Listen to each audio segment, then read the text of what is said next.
자, 다음에 이제 우리 마지막 단원 종합소득세 공부하도록 하겠습니다. 자, 요약집에는 196페이지고요. 11번째, 부동산 관련 사업소득이라고 해서 우리 종합소득에 대해서 좀 언급하려고 그래요. 자, 종합소득세, 그러면 거기에 보면 이렇게 돼 있죠. 우리 개인연소득은 종합, 퇴직, 양도소득이 있고요. 지금까지 우리가 배운 건 양도세예요. 양도세는 순수한 개인이 우발적이고 비경상적으로 부동산을 팔아서 얻는 소득에 대해서 부과하는 겁니다. 자, 종합소득 중에서 우리 사업소득 배울 건데 사업소득에는요, 크게 나누면 공급업이 있고 임대업이 있습니다. 자, 공급업에는 다시 두 개로 나누면 부동산을 사고 팔아서 업을 한다 그래서 부동산 매매업이라는 게 있고요. 또 하나는 주택을 신축해서 판매한다 그래서 주택 신축 판매업, 즉 건설업이 있다고 합니다. 그러면 부동산 매매업, 주택 신축 판매업, 건설업은요, 공급업에 들어가고 빌려주는 건 임대업이라고 그래요. 근데 시험 목적상 우린 주로 임대업 위주로 시험에 나오고요. 매매업이다, 주택 신축 판매업은 차이만 알면 돼요. 그럼 앞으로 부동산을 사고 팔고 반복적으로 업을 하면 부동산 매매업이고요. 상가 건물을 신축해서 팔아도 매매업입니다. 다만 딱 하나, 주택을 신축해서 팔았다. 그러면 주택 신축 판매업, 즉 건설업이다 이렇게 표현합니다. 그리고 부동산을 평상시에 월세 놓고 임대 놓으면요, 임대업이라고 그래요. 자, 그러면 부동산 매매업, 그러면 이런 게 부동산 매매업인데 자기 토지 위에 상가 등을 신축하여 판매할 목적으로 건축 중인 건축법에 의한 건물과 토지를 제3자에게 양도한 경우라든지 토지를 개발하여 주택지, 공업단지, 상가, 묘지 등으로 분할 판매하는 경우도 부동산 매매업이라고 합니다. 그에 비해서 주택 신축 판매업은요, 주로 주택, 한 동의 주택을 신축하여 판매해도 건설업으로 보고요. 건설업자에게 도급을 주어서 주택을 신축하여 판매해도 건설업으로 본다. 종전부터 소유하던 자기 토지 위에 주택을 신축하여 주택과 함께 토지를 판매하는 경우도 그 토지 양도를 인한 소득은 건설업 소득으로 본다. 시공 중인 주택을 양도하는 경우에는 그 주택의 시공 정도가 건축법에 의하여 건축물에 해당할 때는 건설업으로 본다 이렇게 나와 있고요. 신축한 주택이 판매되지 아니하여 판매될 때까지 일시적으로 일부 또는 전부를 임대한 후 판매하는 경우에도 해당 주택의 판매 사업은 건설업으로 본다. 주로 건설업이요, 주택과 관계 있다고 생각하면 돼요. 자, 위에 나오는 매매업과 밑에 나오는 건설업은 개념 파악을 해주시면 되고요. 여러분들 교재 196페이지를 한번 읽어보시면 됩니다. 자, 다음 197페이지는요, 세 번째 부동산 임대업 나와 있는데 이 부동산 임대업이 우리 시험에 최근에 늘 나왔던 것 중에 하나입니다. 시험 문제는 20회 때 나왔고요. 21회 때는 한번 쉬었고 22회, 23회, 24회, 25회까지 나오다가 작년 26회 때 안 나왔어요. 그러니까 올해는 거의 나온다고 보셔야 됩니다. 자, 부동산 임대업 197페이지 보니까 이렇게 나오네요. 부동산 임대 사업소득이란 사업자 등록 여부에 관계없이 사업자 등록을 하든 안 하든 관계없이 부동산 및 부동산 권리 대여 등으로 발생하는 소득은 다음의 소득을 말한다. 그래서 부동산 임대업은요, 사업자 등록을 꼭 한 사람만 임대사업이 아닙니다. 자, 보통 우리 부동산 임대사업 사업자 등록이요, 임의 규정이에요. 강제 규정이 아니다 보니까 대표적으로 한 3%? 전국의 임대사업자 3%만 등록하고요. 97%는 등록 안 했습니다. 그러면 사업자 등록한 사람은 세금 내고 등록한 사람은 세금 안 낸다. 그러면 다른 사람들 다 사업자 등록 안 되죠. 그래서 사업자 등록 여부에 관계없이 과세합니다. 자, 대상. 첫째, 부동산이라 해서 부동산은 미등기 부동산 포함 또는 부동산의 권리, 전세권, 임차권의 대여, 이게 다 임대업으로 보고요. 다만 지상권, 지역권 대여는 기타 소득으로 과세한다. 그래서 1번 문장은 잘 보셔야 돼요. 부동산 권리 중 전세권, 임차권의 대여할 때는 임대업이 되고요. 나머지 지상권, 지역권을 대여할 때는 기타 소득으로 과세합니다.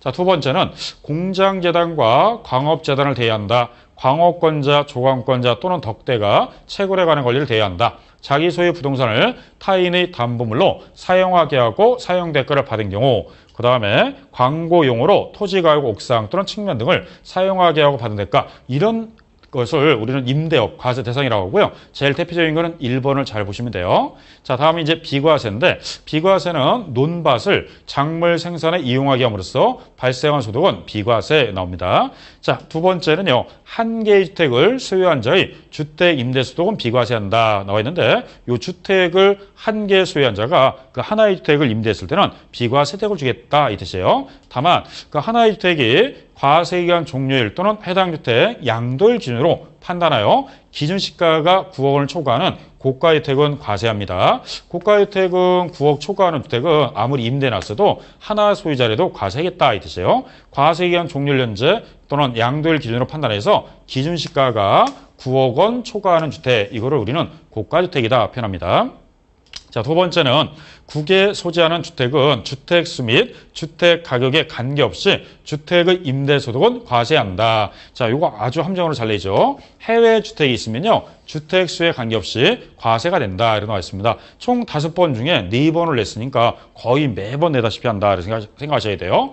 자, 세 번째는요, 해당 과세기간에 주거용 건물 임대업에서 발생한 총 수익금의 합계액이 2천만 원 이하인 자의 주택임대소득도 비과세한다 나와 있습니다. 자, 여기서 총 수익금액이다 그러면 나중에 임대료 플러스 간주임대료 다 더해가지고요, 합계액이 2천만 원 이하인 자의 주택임대소득은 비과세한다 이렇게 나와 있습니다. 자, 그래서 과세 대상과 비과세인데 주로 시험은 비과세를 더 잘 내기 때문에 비과세를 잘 정리해 보시고요. 자, 그 다음에 여기서 한 개의 주택을 소유한 자는 비과세인데 주택수를 계산하면 다가구는요, 소유자가 한 명인데 여러 세대가 임대받아 생활합니다. 다가구택은 한 개의 주택으로 보되 구분 등기된 경우에는 각각을 한 개의 주택으로 계산한다 이렇게 나와 있습니다. 자, 두 번째는요, 공동소유주택. 공동소유주택은 주택의 지분이 가장 큰 자의 소유로 계산하되 가장 큰 자가 2인 이상일 때는 각각 소유로 계산한다. 다만 그들이 협의해서 한 사람을 지정하면 그의 주택수로 포함한다. 이렇게 나와 있습니다. 자, 세 번째는요, 임차 또는 전세받은 주택을 전대하거나 전전사하는 경우에는 해당 임차 또는 전세받은 주택을 임차인 또는 전세받은 자의 주택으로 계산한다 이렇게 나와 있고요. 네 번째는 본인과 배우자가 각각 주택을 소유하고 있는 경우에는 이를 합산한다 그럽니다. 본인과 누구만 배우자가 각각 주택을 소유한 경우는 이를 합산해서 판정 이렇게 나와 있고요. 자, 그 다음에 이제 총 수익 금액이다 그러면요, 임대료 플러스 간주임대료 플러스 관리비 수입 플러스 보험차액 이 네 가지를 다 더한 걸 우리는 총 수익 금액이라고 합니다. 자, 첫 번째 임대료는요, 월세라고 생각하면 돼요. 월 임대료. 그러면 내가 타인에게 임대해 놓고 월 임대료 받는다. 요거를 연으로 따지면 연치가 나오겠죠. 그게 연 임대 소득이 나오고요. 두 번째 간주임대료라고 해서 간주임대는 일종의 보증금이에요. 그럼 일반 부동산 토지 건물을 임대해 놓고 보증금이라든지 전세금 이와 유사한 성질이 금액을 받은 경우는 총수익 금액에 산입한다. 즉 보증금 받아가지고 은행에다 예금 넣으면 은행에서 이자 주면요, 그것도 수입을 잡기 때문에 간주 임대료라고 합니다. 그 다음에 주택의 경우는 3주택 이상이 돼야 돼요. 몇 주택 이상이 된다? 3주택 이상. 단 국민주택 규모 이하, 3억 원 이하는 제외하고요. 그 다음에 보증금 합계액이 3억 원을 초과하는 경우에만 산입하는 건데 3주택이 안 된다든지 3억 원 초과하지 않으면 산입하지 않습니다. 세 번째는요, 관리비 수입이라고 해서 임대료 외에 유지비나 관리비 등의 명목으로 지급받은 금액이 있는 경우 및 전기, 수도료 등 공공요금의 명목으로 지급받은 금액이 공공요금 납부액을 초과할 때 그 초과하는 금액에 대해서는 총수익 금액에 산입한다 이렇게 나와 있습니다. 그 외에는 보험 차익이라고 해서요, 보험금에 가입한 이 차익도 산입하겠다 이렇게 나와 있습니다. 자, 이런 돈을 우리는 총수익 금액을 하는데 총수익 금액은 어느 금액 하나를 갖고 따지는 게 아니라 이 네 가지를 더한 금액을 총수익 금액이에요. 그리고 총수익 금액이 2천만 원 이하의 주택 임대소득은 비과세한다 이렇게 나와 있습니다. 자, 그래서 우리 교재 197페이지부터 해서 199페이지 그리고 200페이지까지 쭉 나와 있는데 여기까지가 이제 이 책에 대한 마지막이에요. 그래서 총수익 금액 여기까지 이론 정리해봤습니다. 자, 그러면 이거 가지고 우리 문제를 풀 건데요. 자, 문제 페이지 번호 보실까요? 자, 그럼 이제 문제집은요, 우리 394페이지 147번부터 문제를 풀어보도록 하겠습니다. 소득세법상 부동산 관련 사업에 관한 설명으로 틀린 겁니다. 자, 1번 부동산 매매업을 사업 목적으로 부가세법상 1과세기간 내 1회 이상 부동산을 취득하고 2회 이상 판매하는 경우 부동산 매매업에 해당한다. 자, 이게 부동산 매매의 정의예요.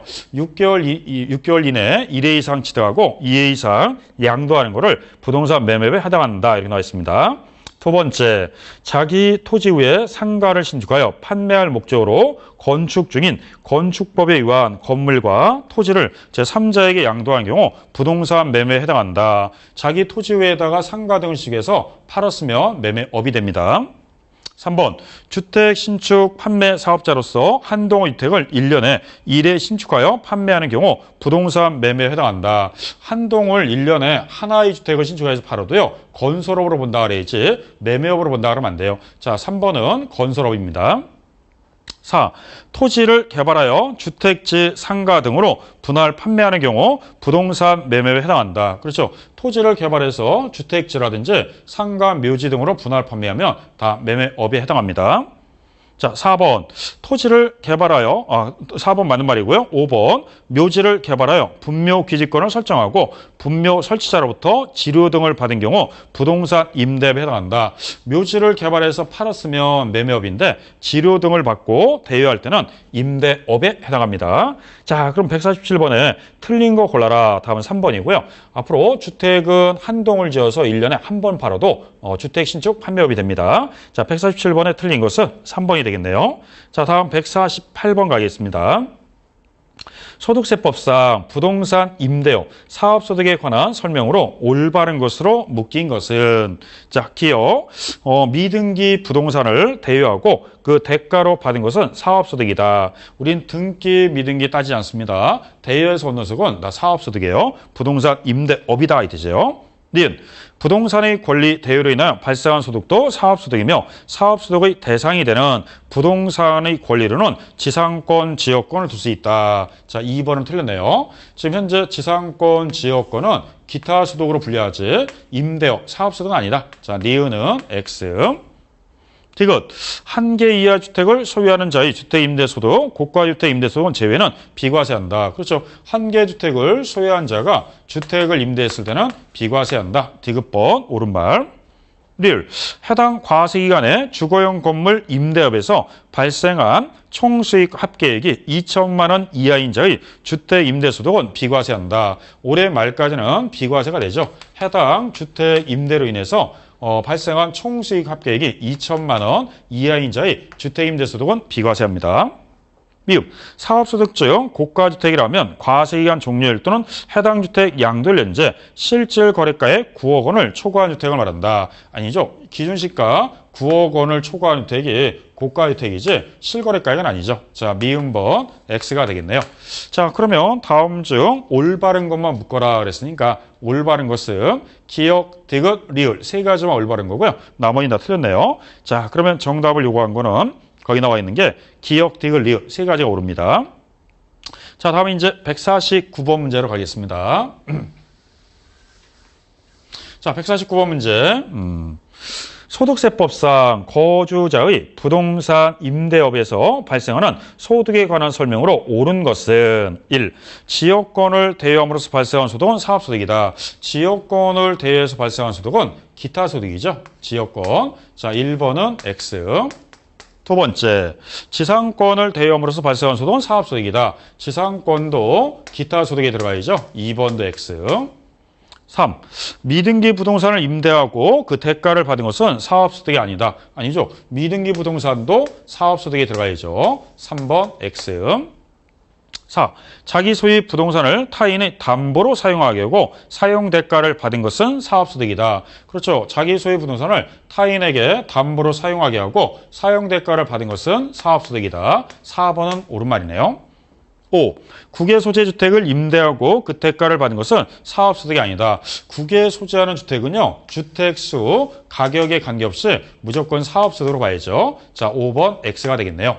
자, 그러면 옳은 걸 골라라. 옳은 것은요, 4번만 옳은 말이고 나머지는 다 틀렸습니다. 자, 이게 23회 때 기출문제인데 23회 때가 최근에 와서 제일 쉽게 나왔었고요. 사실 나머지는 좀 어렵게 나와요. 그래서 임대업은요, 시험에 나와도 만만치 않게 나옵니다. 좀 까탈스럽게 나오고 있다. 그렇게 생각하면 돼요. 추세가. 자, 다음 150번 문제입니다. 소득세법상 거주자의 주택 임대소득의 비과세 및 총수익금액에 관한 설명으로 옳은 것은 단 주거주택은 상시 주거용으로 사업을 위한 주거용이 아님 이렇게 나와 있습니다. 자, 1. 임대하는 국내 소재의 1주택 비과세 여부 판단 시 가액은 소득세법상 기준 시가 6억 원 기준으로 판단한다. 그렇죠. 여기는 6억 원이 아니죠. 기준 시가는 9억 원을 판단해야죠. 기준 시가가 9억 원을 초과하면 국가혜택이니까 과세하고 9억 원 이하라면 비과세야죠. 자, 1번은 틀린 말이네요. 2. 소득세법상 기준시가 5억 원인 국외소재 1주택을 임대한 경우 비과세한다. 국외소재 주택은요, 주택수나 가격에 관계없이 과세가 되기 때문에 5억이든 6억이든 과세입니다. 국내였다면 비과세가 가능한데 국외소재 주택은 과세가 돼요. 3. 본인과 배우자가 각각 국내 소재 주택을 소유한 경우 이를 합산하지 아니하고 각 거주자별 소유주택을 기준으로 주택 임대소득 비과 대상인 1주택 여부를 판단한다. 자, 본인과 배우자는 합산해가지고 하나냐 두 개냐 판단합니다. 4번, 국내 소재 3주택, 구미주택 규모 초과 소유한 자가 받은 주택 임대 보증금 합계액이 4억 원인 경우 그 보증금에 대해서 법령에 정한 산식으로 계산한 금액을 총수익금액에 산입한다. 그렇죠? 주택을 대여하고 보증금을 받을 때는 3주택 이상이어야 되고요. 그러면 3주택 이상이고 3억 원 초과했으니까 두 가지가 총득됐네요. 그러면 4번은 옳은 편이 되겠네요. 5번, 과세기간 종료를 현재 소유 중인 국내 소재 주택에 대한 주택 임대소득의 비과세 여부 판단 시 기준시가는 과세기간 개시일을 기준으로 판단한다. 과세기간 개시일이 아니죠. 언제냐? 과세기간 종료를 현재 판단이지 개시일은 아닙니다. 자, 그러면 150번에 올바른 것은요 4번만 되겠습니다. 나머지는 다 틀린 편이네요. 자, 다음은 이제 151번, 152번은 나중에 여러분들이 풀어보시고요. 153번으로 가겠습니다. 자, 153번 문제는요. 소득세법상 거주자의 부동산 임대와 관련하여 발생한 소득에 관한 설명으로 틀린 것은 1. 국외에 소재하는 주택의 임대소득은 주택수에 관계없이 과세한다. 그렇죠. 국외에 소재하는 주택은 주택수에 관계없이 과세가 됩니다. 2.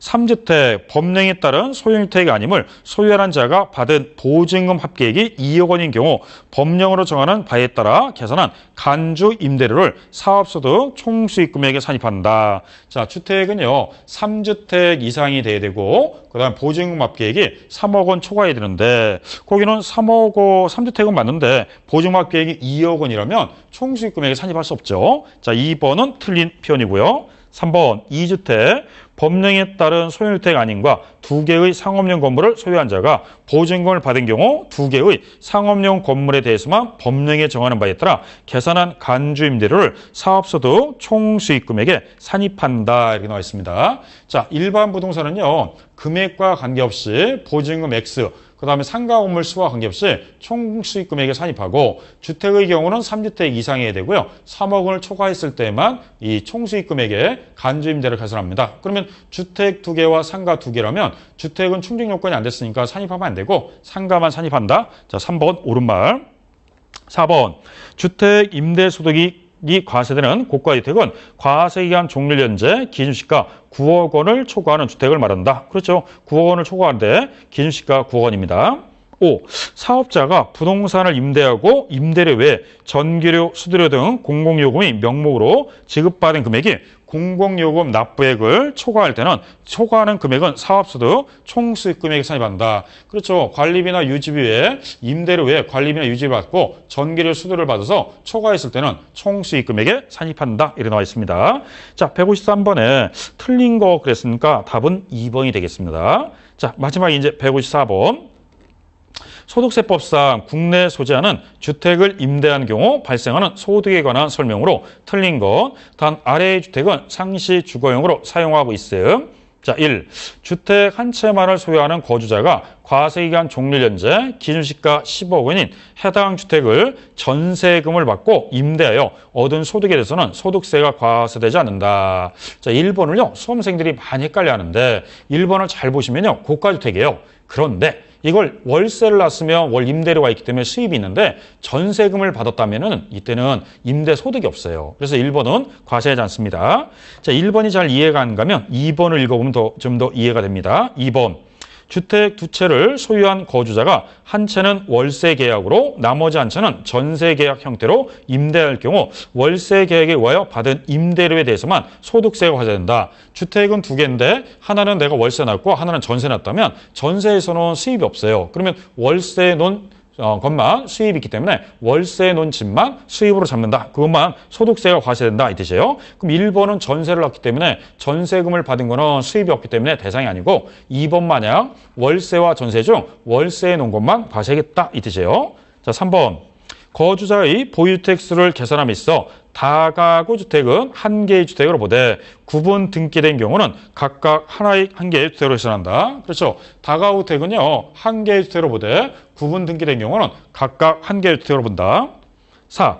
주택의 임대로 인하여 얻은 과세 대상 소득은 사업소득으로서 해당 거주자의 종합소득 금액에 합산한다. 이 사업소득은 종합소득에 합산합니다. 5. 주택을 임대해 얻은 소득은 거주자가 사업자 등록을 한 경우에 하나여 소득세 납세 의무가 있다. 아니죠. 거주자는 그 소득세 사업자 등록과 관계없이 사업자로 분류하기 때문에 사업소득으로 분류하면 종합소득세 과세 대상이 됩니다. 자, 154번에 틀린 것은 5번이 있고요. 아까 우리 사업자 등록은 강제 규정이 아니라 의무 규정이지만 사업자 등록 여부에 관계없이 과세해야지 사업자 등록한 자만 과세하면 일부러 사업자 등록 더 안 하죠. 자, 그래서 사업자 등록 여부에 관계없이 과세한다. 이렇게 나와 있습니다. 자, 여기까지 해서 우리 교재를 다 마무리했습니다. 요약 정리하고요. 그 다음에 이 문제 다 풀었고요. 이렇게 해서 세법은 마무리 정리하겠습니다. 자, 그럼 이제 여태까지 해서 우리 요약도 다 해봤고요. 마무리 문제도 다 해봤습니다. 이제는 동영만 남았는데 동영하고 이제 우리 문제도 풀죠. 자, 그러면 다음에 만날 때는 동영 모의고사 갖고 찾아뵙도록 하겠습니다. 마치겠습니다. 수고하셨습니다.